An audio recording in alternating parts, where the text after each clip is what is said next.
네, 월스트리트 모닝 브리핑 함께하고 있습니다. 이번에 글로벌 인터뷰 연세대학교 국제학대학원 이남우 교수 멀리 미국 실리콘밸리로 연결해 보도록 하겠습니다. 교수님, 안녕하세요. 네, 안녕하세요.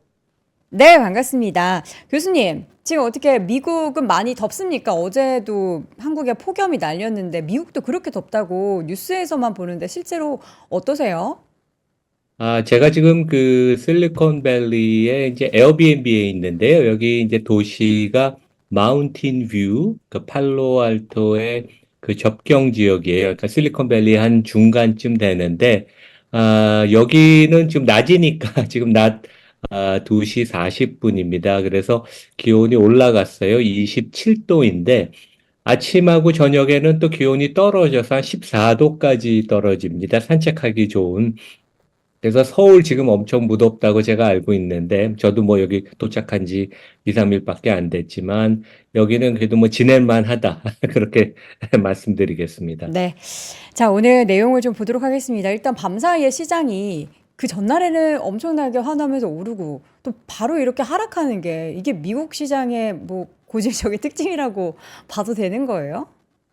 그러니까 최근에 보면 하여간 시장도 그렇고 개별 종목의 그 변동성이 많이 올라갔죠. 그래서 우리 투자가분들이 상당히 힘드실 것 같은데, 제가 하여간 전반적으로 뭐 이제 말씀을 드리겠지만 한 3, 4일 동안 여기 뭐 고속도로도 가보고 그러니까 자동차 이제 통행량 같은 것도 보고 유통 매장도 가보고 그다음에 소비 심리를 이렇게 이제 그 체험적으로 느끼는 거 아니에요. 그래서 그 경기가 뭐 지금 뜨거운 건 아니지만 제 생각에는 괜찮다. 하지만 그 물가가 장바구니 물가가 워낙 많이 올라서 그러니까 한국도 그렇죠. 물가가 너무 많이 올라서 중산층 이하는 상당히 힘들어한다. 이제 그런 걸 느꼈고 음. 그 실적을 놓고 보면 좀 전에도 우리 박 팀장이 애플하고 아마존 얘기를 했잖아요. 네. 근데 실적 자체는 상당히 좋은 것 같아요. 그러니까 음. 애플 같은 데 보면 서비스 매출이 사상 최고치를 분기 기준으로 갱신을 했고, 그러니까 전년 동기 대비 14% 늘었고, 그 다음에 이제 서비스 부분 매출 이익률이 원래 그 제품 파는 것보다 훨씬 높잖아요. 그래서 영업이익률이 30%를 돌파를 했고, 근데 최근에 이제 전문가들이 중국 상황을 좀 걱정을 하는데 좋게는 숫자가 발표 안 됐지만 역성장을 했습니다. 그래도 상당히 선방을 했고 지금 컨퍼런스 콜 진행 중인데 약간 긍정적인 코멘트를 주는 것 같아요. 좀 나아지고 있다. 근데 역시 애플은 뭐니 뭐니 해도 현금 흐름 창출이 많고 그다음에 그것을 주주 환원을 많이 하잖아요. 그래서 290억 달러 영업 현금 흐름을 만들어서 그거보다 더 많은 320억 달러를 주주 환원 배당 그다음에 이제 자사주 매입 소각을 했고 아마존도 괜찮았던 것 같아요. 그래서 그 클라우드 쪽 AWS가 계속 회복되는지 좀 걱정을 했는데 19% 성장을 해서 전체 매출을 10% 성장을 이끌어주고 그 다음에 영업이익은 91% 증가했고 그 다음에 뭐 EPS 주당 순이익은 거의 2배 증가했고 여기도 영업 그 현금 흐름 창출이 53% 늘어서 253억 달러, 한 35조 원 만들었고, 설비 투자가 요즘 화제 아니에요. 우리가 네. 전에 그 구글에서부터 뭐 마이크로소프트, 그다음에 메타 얘기도 제가 이따 하겠지만, 음. 설비 투자를 176억 달러에서 아마존은 남들보다 조금 일찍 그 설비 투자 사이클을 시작을 해서 그 전반적으로 실적은 다 좋은 것 같아요. 근데 이제 다만 주가가 좀 너무 가파르게 최근 몇 달 동안 올라서 약간 조정을 받는 걸로 생각하면 된다. 실적은 큰 문제는 없다. 이제 그렇게 말씀드리겠습니다. 네. 자, 최근 시장에 대한 코멘트 간략하게 좀 들어봤고요. 이제 미국 현지 분위기도 좀 확인을 해보고 내용도 들어보도록 하겠습니다. 일단 저희가 항상 이제 영어 관련한 퀴즈를 하나씩 내주시는데 오늘의 영어 퀴즈는 좀 간단합니다. 제가 그 질문하고 싶은 게 이제 엔비디아가 네. 보면 뭐 우리 그 서학개미분 제일 많이 투자한 회사 중에 하나고 요즘 뭐 대표 기업인데 어떤 이 그 기업 명예에 어떤 뜻이 숨어 있나? 제가 비행기에서 그 오면서 좀 그 읽다가 요것을 그 공부를 했어요. 그래서 혹시 아세요, 우리? 예. 제가 그래서 어저께 말씀해 주셔가지고 한번 찾아봤어요.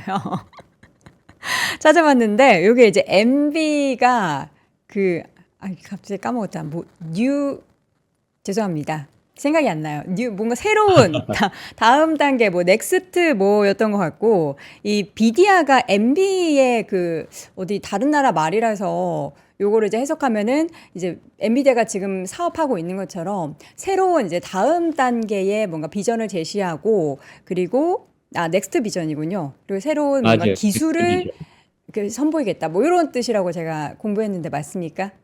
다음 페이지로 잠깐 넘겨주시겠어요? 네네.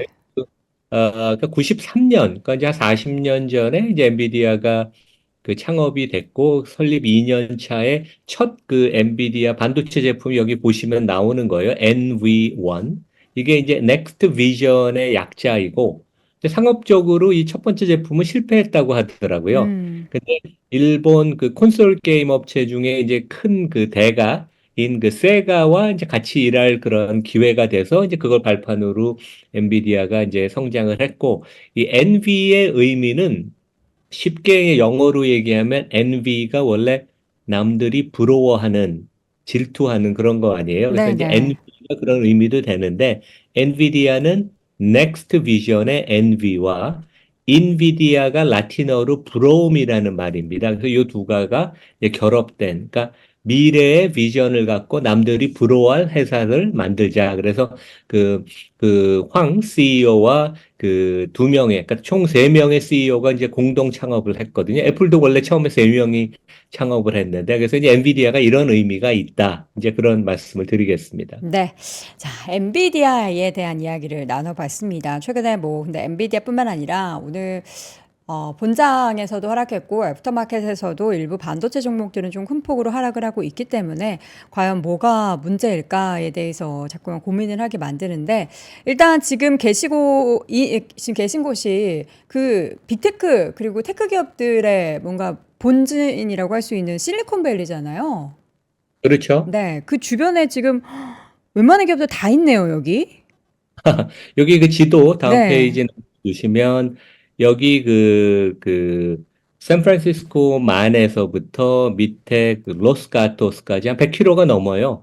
이게 쭉 그 샌프란시스코 만을 그 기반으로 발달한 데가 이제 실리콘밸리, 베이 에어리어라고 이제 미국 사람들은 더 표현하는데 거기 중간쯤 제가 있습니다. 저는 여기 마운틴 뷰라는, 여기서 이제 구글 본사가 한 몇 킬로 떨어져 있어요.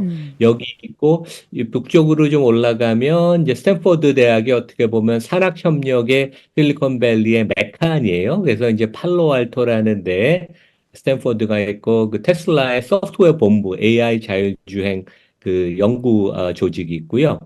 거기로부터 오른쪽으로 가면 메타가 맨로 파크에 있습니다. 그래서 이제 여기가 이렇게 삼각형이고 여기서부터 이제 내려가면 더 쿠퍼티노의 오늘 실적 발표한 애플이 있고 거기서 이제 오른쪽으로 가면 반도체 회사들이 있어요. 우리 그저께 실적 발표한 AMD, 엔비디아 이런 데들이 이제 산타클라라에 모여 있습니다. 그래서 조금 북쪽에 소프트웨어 플랫폼 기업들이 있고 동남쪽에 반도체 회사들이 특히 이제 그 부품 회사들 이런 데들이 있다. 네, 그렇게 보시면 될 것 같습니다. 네. 그러니까 여기 다 모여 있죠. 그러면 이제 미국 현재 뭔가 물가를 정말 바로 확인을 해보실 수 있을 것 같은데, 지금 거기 물가를 확인해 볼 수 있는 다양한 데이터 중에서 유가 먼저 가지고 오셨잖아요. 지금 보니까 기름값은 괜찮은 거예요, 이 정도 수준이? 그렇죠. 그러니까 미국 사람들이 모기지를 한 달에 한 2,500불에서 한 3,000달러 보통 내고 원금 플러스 이자. 그 다음에 이제 뭐 다른 할부 금융 관련된 거를 지출하고서 그 다음에 이제 가장 이 사람들이 걱정하는 게 기름값이에요. 워낙 그 자동차를 많이 그 주행을 하니까. 네. 그래서 기름값이 오르면 이제 소비가 위축이 많이 되고 그러는데 저도 이제 도착해서 첫날 그 길거리에 있는 주유소에 그 기름값을 받는데, 그러니까 영어로 gas price라고 보통 얘기하죠. 그래서 여기 빨간 박스에 친 것처럼 지금 그 기름값이 일반 휘발유는 한 4.5달러에서 4.6달러. 캘리포니아가 좀 비쌉니다. 세금이 높아서. 근데 이 정도는 크게 부담이 되는 수준이 아니어서 소비가 어느 정도 유지가 되고 지금 이제 시장에서 많이 걱정하는데 그렇게 소비가 많이 급냉할 가능성은 저는 없다고 보입니다. 그러니까 다음 페이지 보면 캘리포니아 주마다 이제 기름값이 틀린데 네네. 캘리포니아의 그 2020년 이후로 한 5년 동안 우리 일반 휘발유 가격인데 코로나 터지면서 이제 많이 내려갔다가 2022년 우리 그 주가가 폭락할 그 당시에 기름값이 6달러까지 올라갔어요. 그러니까 6달러가 되면 5달러가 넘어가면 소비자들이 되게 위축이 되기 시작합니다. 근데 지금은 하향 그 이후로 안정세를 보이고 있어서 한 4.5달러에 있다. 하지만 이제 지금 최근에 보면 이스라엘하고 하마스의 그 대치가 이루어지고 중동의 그 지정학적인 리스크가 좀 더 부각될 가능성이 있으니까 우리가 눈여겨볼 필요는 있다. 근데 뭐 어제 오늘 계속 유가는 계속 하락하고는 있습니다. 이게 음. 아주 그 지역적인 국지전에서 중동 전체 전면전으로는 가지 않는다고 시장은 생각하는 것 같은데 네. 이거는 보통 우리가 얘기하는 known unknown, 그러니까 음. 아는 리스크지만 어떻게 전개될지 모르는 그런 리스크라고 할 수 있습니다. 네. 또 장바구니 물가를 보면은 좀 심각하다. 그러니까 지금 일반적으로 우리가 사용하고 있는 제품들 중에서 필수 소비재 기업, 임의 소비재도 아니고 필수 소비재도 좀 순환을 겪고 있다고요? 여기가 월스트리트 저널에 어제 이런 기사가 나왔어요. 네. 그래서 그 2019년 코로나 이전과 비교해서 그 미국의 레스토랑 업체들과 그다음에 음식료를 판매하는 회사들, 그러니까 레스토랑 보면 여기 맥도날드, 음. 스타벅스, 그 다음에 그 치폴레 여기 멕시컨 그릴 하는데 이제 세 군데와 그 다음에 스낵을 만드는 몬델레스 여기 오레오 쿠키 같은 거 팔죠. 크라프트 네. 하이브, 제너럴 밀스 이런 데 보면 5년 전에 그 코로나 전 2019년 대비 모든 회사들이 다 사상 최고의 이익을 내고 있고 가장 큰 이유는 제품 가격을 급격하게 올려서 그렇다. 그래서 이제 저도 우리 그 집사람 따라서 이제 그로서리를 따라가고 저도 열심히 이렇게 지켜봤는데 네네. 장바구니 물가는 한국 못지않게 어마어마하게 올랐고 특히 음. 소고기 값이 되게 많이 올랐습니다. 아. 그래서 미국인들이 원래 우리 미국 오면 스테이크 많이 먹는다 그러는데 그러니까 음. 닭고기 소비가 훨씬 저렴해서 이제 닭고기 네. 소비가 늘어나고 심지어 맥도날드에서 요즘 그 치킨 버거가 더 많이 팔린다 그러잖아요. 그래서 네네. 소비자들이 이런 행태를 보이는 것 같아요. 특히 음. 중산층 그 밑에는 그 좀 더 저렴한 제품, PB 제품, 그 음. 다음에 내가 그 쇼핑 그 장을 보러 갈 때 그 딱 우선순위를 구매해서 우선순위를 중심으로 구매를 한다. 그래서 음. 타겟을 가기보다는 월마트 가서 좀 더 범용 제품을 사고 네. 그다음에 특화된 데 있죠. 커스트코나 TJ 맥스 이런 데 가서 좀 더 내가 쇼핑을 해서 음. 이 비즈니스 모델이 특화가 되지 않으면 리테일 업체들이 상당히 어려움을 겪고 그것은 소비자들의 행동의 변화를 이렇게 보여주는 거다. 이제 음. 그렇게 말씀을 드리겠습니다. 네. 자, 그런데 지금 보니까 물론 뭐 돈이 많은 그 상위 계층은 뭐 여전히 잘 쓰고 잘 먹고 있겠지만 특히나 이제 하위층이라고 부리는 경제 쪽에서 이제 그 관련한 계층들이 부의 효과를 누리지 못하고 있다. 그러니까 이게 분배가 잘 안 된다라고 해석을 해야 되는 건가요? 아니면 그들은 뭔가 일을 하는 것도 그리고 돈을 버는 것조차도 힘들다. 이렇게 해석을 해야 될까요? 여기 그 소비자 지수를 발표하는 미시간 대학교에서 만든 그 자료인데요. 다음 페이지 보시면, 그러니까 음. 소득계층을 3등분으로 나눠서 그 상위 33%는 주식시장에 대한 투자된 금액이에요. 근데 여기는 아무래도 뭐 빅테크나 이런 우리 사업개미들도 많이 들고 있는 이런 대형주를 중심으로 하면서 부가 많이 증가를 해서 지금 한 40만 달러를 유가증권 주식을 들고 있다. 그러니까 한 5억 넘는 금액을 투자하고 있고 음. 중간에 33%도 상당한 그 혜택을 보고 있지만 하위 33%는 주식시장에 대한 노출도 투자 자산, 금융 자산도 적을 뿐만 아니라 그것이 불어나지 않는다. 그러니까 제대로 투자를 못 한다는 얘기죠. 그래서 음. 그 중산층 이하는 소득 증가도 느릴 뿐 아니라, 그리고 미국은 이들도 다 세금을 또 냅니다. 한국은 면세 혜택이 우리가 많지만, 그리고 이제 금융자산이 증가하는 혜택도 못 봐서 상당히 그 바닥 한 20, 30%가 상당히 좀 어려움을 겪고 있다. 네. 이제 뭐 전체 소비를 놓고 보면 중산층 이상이 워낙 대부분을 차지하기 때문에 음. 그 매크로 지표에 큰 충격을 주지는 않을 걸로 네. 보입니다. 자, 그리고 지금 실적 시즌이 계속해서 진행이 되고 있는데, 밤사이에는 또 실적 내용이 양호해도 주가가 상승폭이 밀리기도 하고 시장 분위기에 따라서 이게 또 반영도 잘 안 되는 것 같습니다. 근데 지금 내용들을 보면은 뭐 평균적으로는 좀 괜찮네요. 결국 그 실적이 가장 중요하고, 음. 그 주가가 이제 어제 조정받은 것도 그 주가가 많이 오른 것을 일부 반납하는 그런 기간 조정인데요. 우리가 지금 S&P 500 기업 중에서 한 3분의 2 이상의 실적을 발표를 했어요. 네. 그중에 78%가 포지티브 서프라이즈를 냈고, 그래서 실적을 실제 발표한 회사들은 이익 증가율이 1년 전보다 13% 증가를 했고, 음. 아직 발표를 안 한 백몇십 개 기업은 한 8% 정도 증가가 예상이 돼서 요 두 개를 합쳐서 블렌딩을 하면 한 11% 이익 증가율을 보여서, 이익이 여기서 무너지면 주가가 많이 빠질 수 있는데, 그 밸류에이션의 문제이기 때문에 이게 그 이익은 여전히 견조해서 주가 하락은 음. 조정은 제한적일 것이다. 이제 그런 말씀 음. 드리겠습니다. 네. 그게 제일 중요한 부분이죠. 그렇죠. 사실 이제 실적 발표 내용이 결국에는 시장에 또 어떻게든 또 긍정적인 부분들이 있다면 또 후에 다시 반영이 될 텐데 이러한 모습들이 또 어떻게 반영이 될지 언제 반영이 될지가 또 관건일 것 같습니다. 자, 이번 FOMC는 우리 또 미국 현지에서 보셨을 텐데 어떤 부분을 가장 또 주목하셨는지 궁금합니다. 다음 페이지 보시면 결국 주가라는 것이 가장 중요한 것은 실적이고 기업 이익의 그 전망이 어떻게 변하느냐.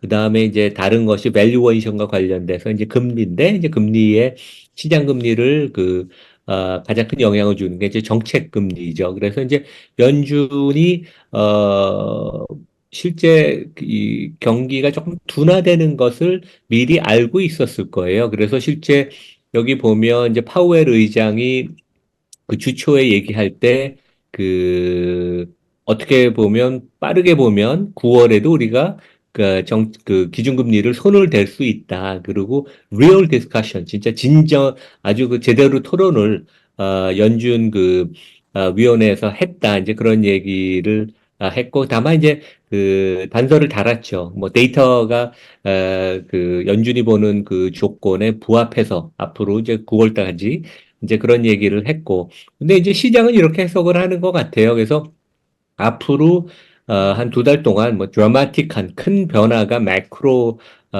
그 기조가 변화가 없으면 당연히 9월에는 금리를 인하하고, 그다음에 연준 미팅이 11월, 그러니까 실제 그 미국 대선이 11월 5일에 있죠. 그 다음 2, 3일 후에 이제 그 연준 미팅이 있고 11월에 그다음에 12월 음. 그렇게 있는데 한 두세 차례 이제 금리를 인하를 해서 그 경기를 좀 부양을 내지 더 하락 국면이 좀 속도를 완만하게 하게 이제 그런 역할을 할 것이라고 하고, 모건 스탠리는 이런 전망을 했습니다. 그래서 여기 이코노미스트가 금년에 세 차례, 그러니까 9월, 11월, 12월 세 차례 인하하고 내년에도 4회 네 차례 인하를 해서 3%대의 그 기준금리 지금 5.5%니까에 갈 수 있다. 이제 이런 전망을 했고, 그 연준의 그 정치적인 독립성에 관한 그런 얘기가 최근에 좀 많이 나왔잖아요. 이제 그 근거가 됐던 게 이제 트럼프가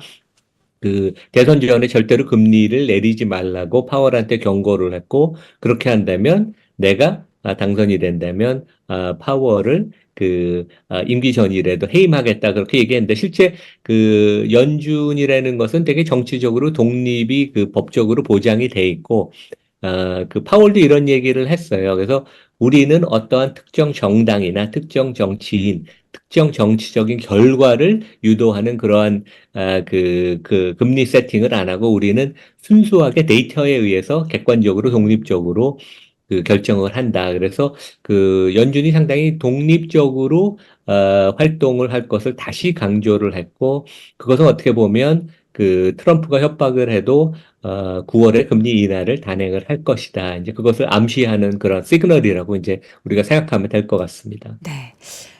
이어서는 이제 경제에 대한 인식에 대한 양극화. 그러니까 지금 민주당과 공화당이 반으로 나눠져 있는데 미국도 뭐 우리나라랑 마찬가지네요. 민주당 쪽에서는 뭐 경기를 좀 괜찮게 보고 공화당 쪽에서는 좀 안 좋게 볼까요? 그게 또 궁금하네요.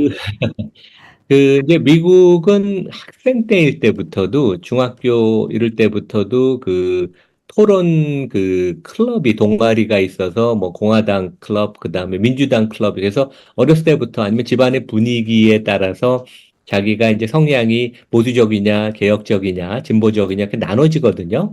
그래서 이제 평생 그걸 갖고 그 토론도 하고 그 자기 그 특정 정당을 이제 지지를 하고 그러는데 여기 보면 아까 이제 제가 보여드렸던 그 미시간 대학의 또 다른 그 데이터인데 여기 보면 파란 선이 민주당원들의 그 경제에 대한 전망 내지 현 상황에 대한 인식, 그다음에 하얀 거가 공화당원들의 그 인식이에요. 그래서 음. 왼쪽 그림은 현재 경제 상황에 대한 인식이고, 그러니까 민주당은 계속 좋게 보다가 최근에 조금 이제 꺾이는 모습을 보이지만 민주당은 경기가 상당히 괜찮다고 보고 트럼프를 지지하는 공화당원들은 최근 3, 4년 동안 경기가 되게 안 좋았다. 이제 그런 인식을 하고, 그 다음에 이제 미래에 대한 그 소비자 기대와 관련돼서도, 공화당은 여전히 안 좋게 보고, 최근에 조금 뭐 모습이 개선이 됐지만, 민주당은 상당히 좋고 보고 있다. 그래서 경제에 대한 인식도 지금 바이든은 본인이 재임 중에 되게 많은 경제 업적이 있다고 얘기를 하지만 트럼프는 아무것도 한 게 없다고 이제 주장을 하잖아요. 그래서 경제에 대한 인식도 공화당, 민주당 어느 당을 지지하느냐에 따라서 많이 인식이 틀리다. 팩트에 대해서 이렇게 해석을 틀리게 한다. 그런 말씀을 드리겠습니다. 네. 자, 이어서는 지금 보니까 실리콘밸리에 또 계시니까 실리콘밸리의 그런 정치적인 특성도 준비해 주셨는데 전통적으로 민주당 쪽 텃밭이다. 그러면 거기 뭐 기업들이나 CEO들도 좀 그런 성향이 좀 있는 건가요? 그렇죠. 그러니까 음. 그 한 3, 4주 전에 그 일론 머스크가 상당히 많은 금액을 후원하겠다 그러면서 이제 도널드 트럼프 지지를 공식적으로 천명을 했잖아요. 그게 되게 화제가 됐던 게 네네. 전통적으로 미국의 서부, 특히 실리콘밸리는 그 민주당의 텃밭이에요. 음. 그래서 이제 되게 미국은 보면 동부랑 서부 연안을 따라서 특히 이제 서부에는 그 개혁적인 진보적인 사람들이 많아서 그래서 여기 보면 그 레이드 호프만이라고 링크드인을 그 공동 창업했고 지금 그레이럭이라는 되게 유명한 VC의 그 파트너인 그러니까 뭐 실리콘밸리의 가장 대가 중에 한 사람이 이제 중심이 돼서 카멜라 해리스를 서포트하는 우리 벤처 캐피털 연합에 이제 공동 그 선언을 했거든요. 그래서 네. 당이 이 실리콘밸리는 대부분 카밀라 해리스 민주당을 되게 지지를 한다. 대선 앞두고 이제 그런 말씀을 드리겠습니다. 네. 자, 이제 다음 그림은 현재 계시는 우리 이남우 교수님의 모습을 볼 수 있는 사진이 하나 준비되어 있습니다. 테슬라 뭐 이야기, 사이버 트럭 앞에서 또 멋지게 사진 한 장 찍으셨어요. 요거를 제가 뭐 어떻게 지금 현지에서 뭐 렌트하신 건 아니죠? 그 제가 타보지 못했고요. 음. 그 앞에서 이제 주차돼 있는 거 네. 여기저기 그걸 보고 사진을 찍었는데 네. 지금 보니까 저는 사실 실제로 이 차를 보면은 되게 엄청나게 클 것 같았는데 또 교수님이 딱 서 계시니까 생각보다 이게 크기가 많이 크진 않은가 봐요. 뭐 어마어마하게 아, 큽니다. 커요? 그리고 뭐 한국에서는 주차가 거의 불가능할 거예요. 그래서 이 아. 그 엄청나게 그 볼륨감을 느낄 수 있는 그래서 뭐 상당히 진짜 음. 디자인이 독특하고 그다음에 재질감 그다음에 밤에 이게 또 운행을 꽤 하는데 보면 밤에 보면 더 약간 그 무슨 저 우주선 같은 그런 느낌을 들고 있어요. 그래서 음. 이 사이버 트럭이 주문이 여전히 많답니다. 네. 많대고 아직은 이제 규모의 경제, 보통 자동차는 한 30만 대 연 만들어야지 규모의 경제에 도달하는데, 그래서 그 손익은 아직 뭐 좋지는 않을 것 같고, 음. 대신 이제 브랜드를 확실히 차별화하는 효과는 있었던 것 같아요. 테슬라는 역시 틀리다. 네. 근데 아까도 우리 박 팀장이 얘기했던 것처럼 이 실리콘밸리 전반적으로 전기차 업체들이 그 중국 그 자동차에 대한 경계감. 그러니까 이제 5년, 10년 전만 해도 역시 자동차의 우리 진정한 경쟁자는 일본 토요다다. 음. 아니면 이제 프리미엄으로 가면 이제 독일 업체다. 그렇게 생각을 했는데 지금은 전기차 업체들, 그다음에 특히 자율주행으로 나가면서 중국의 전기차 업체들이 엄청난 경쟁력을. 그러니까 이제 우리 대한민국만 중국의 전기차 배터리를 좀 그렇게 우습게 보지, 음. 미국에서는 진짜 가장 앞서 있는 그런 기술력, 특히 가격 경쟁력에 있어서는 뭐 다른 회사들, 다른 나라가 따라오지 못한다고 생각하거든요. 그래서 음. 실제 우버가 BYD가 그 만든 전기차를 그 10만 대를 미국 외 지역에서 이제 자기네 그 플릿으로 그 이제 계약을 체결해서 이제 운행을 하겠다. 그래서 뭐 유럽과 남미 이런 지역에서 근데 실제 BYD의 그 10만 대의 이런 전기차를 이렇게 그 계약을 한다는 건 상당히 그 의미가 되게 있는 거거든요. 네. 미국은 안 돼 있습니다. 여러 음. 가지 정치적인 그런 이슈도 있고 그래서 하지만 이런 걸 보면 진짜 전기차들의 중국 업체들의 약진이 대단하다. 이제 우리가 그렇게 볼 수 있습니다. 네. 자, 메타의 실적 발표 내용과 함께 어제 본장에서 엄청 올랐다가 물론 상승폭이 많이 둔화는 됐습니다. 이번 빅테크 실적 발표 중에서 메타가 제일 좋은 것 같아요. 그렇죠. 메타가 뭐 되게 좋을 걸 네, 지금 이제 통신 환경이 좀 고르지 못한 관계로 우리 교수님이 멈춰 계신데, 메타 관련해서는 사실 광고 매출이 굉장히 증가를 하고 있다고 하죠. 근데 그 가장 요인이, 큰 요인 중에 하나가 그 중국의 엄청난 저가 관련한 온라인 브랜드들이 있잖아요. 테무, 뭐 이런 브랜드들에 있어서 광고를 전년 대비해서 2배 이상 증가를 하고 있다고 합니다. 그럼 그런 광고가 다 어디 나오겠습니까? 여러분들 뭐 인스타그램이나 페이스북 할 때 그런 관련한 광고 정말 많이 나오는 거 보실 수가 있는데 그 영향을 메타의 실적에서도 우리가 계속해서 확인을 해볼 수가 있는 것 같습니다. 다시 한번 연결을 해볼까요? 교수님. 네, 교수님이 사라지셨습니다. 자, 저희 지금 실리콘밸리가 생각보다 그렇게 통신 환경이 좋은 것 같지 않습니다. 여기서 우리는 또 발견해 볼 수 있죠. 미국의 인프라 투자, 정말 저 좋은 실리콘밸리도 인터넷이 이렇게 안 된다라는 것을 우리가 확인하면서 정말 우리나라의 5G, 6G 기술로 얼른 가서 인프라를 더 빨리 많이 확충해야 된다라는 것을 또 여기서도 우리가 확인해 볼 수가 있겠습니다. 아마 좀 더위도 문제지 않을까. 더우면은 이게 뭔가 전력에 대한 부분들이 좀 많아지다 보니까 전기랑 또 통신이랑은 상관은 없죠. 예. 지금 시간이 좀 남아 있는데 어쩔 수 없이 그러면 저 혼자서 시장을 좀 마무리해야 될 것 같습니다. 메타 실적 발표 내용은 좋았습니다. 여러분들 지금 발표되고 있는 빅테크 기업들 일단은 구글 그리고 테슬라 실적 발표 처음에 했을 때 우리는 실망했었죠. 구글 같은 경우에는 비용이 굉장히 많다라고 해서 실망을 했다가 그래도 앞으로 좀 나아지지 않을까 해서 조금 기다렸는데 5개 이제 남았던 빅테크 기업들 중에서 애플 실적 발표 있었고요. 또 오늘 아마존 실적 발표, 또 어제 메타 실적 발표가 있었는데 내용들을 보면은 다들 애매한 그런 구간 속에 놓여 있는데 그래도 메타는 실적이 견조한 그런 모습들이 보이면서 어제 4.8% 넘게 올랐습니다. 지금 시간의 거래에서는 약보합권 그러니까 다른 종목들 비교해서도 시간의 거래에서는 견조한 모습들이 보이고 있고요.